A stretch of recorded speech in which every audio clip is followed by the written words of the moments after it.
In today's video, we are getting to know the BLACK+DECKER 12-cup digital coffee maker, which will elevate your morning coffee experience. We will explore all the amazing features and benefits of this coffee maker that make it perfect for your everyday brewing needs. Review. The BLACK+DECKER 12-cup digital coffee maker is a programmable coffee maker that gives you complete control over your favorite coffee brewing process. It comes with a washable basket filter, which is reusable and eco-friendly.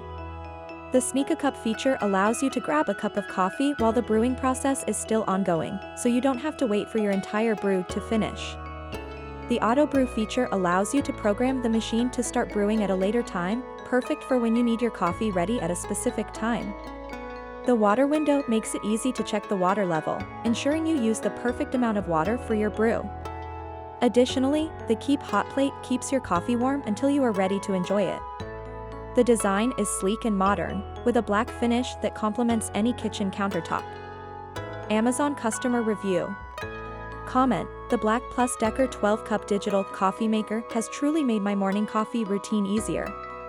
The programmable feature allows me to set it up the night before, and in the morning, my coffee is ready to go. I absolutely love the Sneak a Cup feature that lets me grab a cup while it's still brewing. The washable basket filter is easy to use and environmentally friendly, and the water window is super convenient for ensuring the right amount of water. The Keep Hot plate keeps my coffee warm for hours. I highly recommend this coffee maker to all coffee lovers. So, that was the review of the BLACK+DECKER 12-cup digital coffee maker. I hope this video was helpful to you. If you want to purchase it, be sure to click the link below. Don't forget to like and subscribe to the channel for more updates. Thank you for watching.